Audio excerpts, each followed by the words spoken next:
Түркістан облысының Жетісай ауданының мамандандырылған Дарын мектеп-интернаты коммуналдық мемлекеттік мекемесінің 7-ші сынып оқушылары мен Оңғарбай Дариға және Өтеген Аймекен. Біздің жетекшіміз Оразбаева Айгүл апай.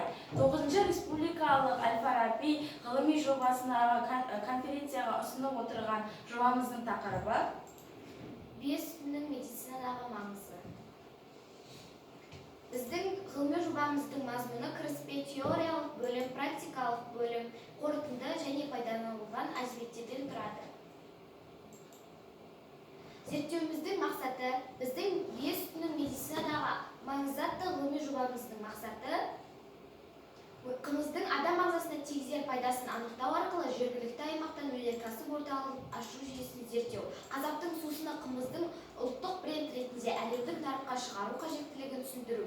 Сусын ретінде қымыздың тағамдық қор қатарында алатын орнын қымыз түрлерінің құрамы мен қасиеттері бойынша салыстыру. Аурудан асқан жан бар ма, жылқыдан асқан мал бар ма? Менің сүті сары бал, қымыздан асқан дәм бар ма деп Ақтанберді жырау жырлағандай, қымыздың әсері бүкіл организмге әсер етеді. Менің сүті ең алдымен қазақтарда кеңінен жайылған аурудың бірі болып отырған құрт ауруына бірден ем. Қазіргі кезде қымыздың көптеген ауруларда, атап айтқанда өкпе ауруларын емдегенде қан айналу жүйесіндегі қан тамырларының жұмсақтығы мен беріктігін қамтамасыз ететіні, қандағы қызыл қан шүйіршіктері мен гемоглобин синтезіне әсер ететіні, ағзада жүректің зат алмасу процесін жақсартып, жалпы иммунитетті күшейтетіні анықталған. Бір қатар емдік қасиеттеріне тоқталатын болсақ, ашудан кейін қымыз ішу буын ауруларына өте пайдалы. Адам денесінің күш-қуатын арттырады, бүйрек пен бауырды қанықтырады, қан тамырларын тазалайды. Қымыз адамның физикалық жағдайын жақсартады, тәбетін ашады, ас қорытуды жақсартады. Қымыздың құрамында жыныс гормондарына жақсы әсер ететін ферменттер бар, бұл әйелдерді бедеуліктен, ерлерді белсіздіктен қорғайды. Және жаңа туған әйелдердің сүтін молайтып нәрлі етеді. Іш қатудың алдын алады. Сублимацияланған бие сүті. Ең алдымен сублимация деген ұғымға тоқталайық. Сублимация латынша сублиму, биікке көтеремін. Заттың кристалдық күйінен газ тәрізді күйге ауысуы, жылудың жұтылуымен жүретін процесс. Бие сүтін сублимациялау арқылы оны ұзақ мерзімге сақтауға болады. Және бұл әдіс қымыздың құнарлылығын одан әрі нығайтады. Қазіргі кезде елордамыз Нұр-Сұлтан қаласында сублимация әдісі арқылы таза саумал алатын завод жұмыс істейді. Туберкулез ауруы. Қымыз туберкулез ауруына таптырмайтын ем. Қымыздың құрамына кіретін түрлі заттардың бәрі де адамның бойына жақсы сіңеді. Бие сүтінде С витамині мол. Сондықтан оның емдік қасиеттері әсіресе туберкулез ауруына емдеу үшін айрықша жоғары.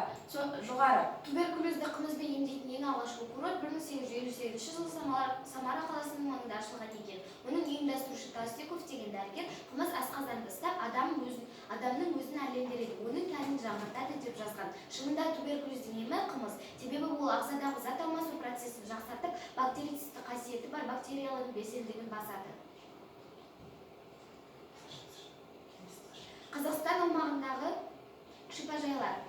Түркістан облысы Ақкент саумал орталығы шипажайы қымызбен емдеуге қауқарлы және бір мезетте 50 адамды емдейді. Сауалнаманың нәтижесін біз сауалнама жүргіздік. Сауалнаманы 60 адамға жүргізген болатынымыз, сауалнама нәтижелері бойынша осындай ақпараттарды алдық. Сіздің жасыңыз нешеде? 65% 11-25 жас аралығында, ал 25% ересек адамдар. Сізде тері күтімі бойынша мәселелер безеу, сондай сияқты тері аурулары бар ма деген сұраққа 60 адам жоқ, 40% адам иә деп жауап берді.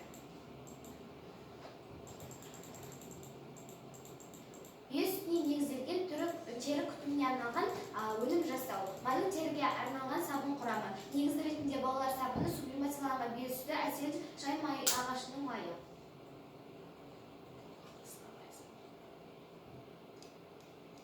Қорытынды. Бүгінгі өміріміз күйзеліске, экологиялық проблемаларға толы, табиғи өнімдердің жеткіліксіздігі байқалады және оларға жеткізу қиынға соғады. Осыған байланысты бүгінде адамның салауатты өмір салтының қалыптасуы жыл сайын қарқын алып отыр. Бүгін бұл түсінікті және себебі 21 ғасыр адамның сырқаттануға уақыты жоқ. Салауатты өмір салтының негізі дұрыс тамақтану екені бәрімізге белгілі. Көптеген елде бізде осындай тамақтану мәселеге зор назар аударылады. Бұған денсаулықты жақсартатын жақсы құрамы анықталған азық-түліктер керек.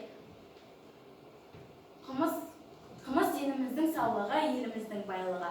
Бие сүтінің пайдасы жөнінде айтпаса да білеміз. Қазақ халқы оны түрлі ауруға емдеп, ұрпақтан ұрпаққа жалғастырып келеді. Мұрат Әуезов бұл тек қана қымыз емес, халықтың рухы, қымыз тірі деп атайды. Назарларыңызға рахмет.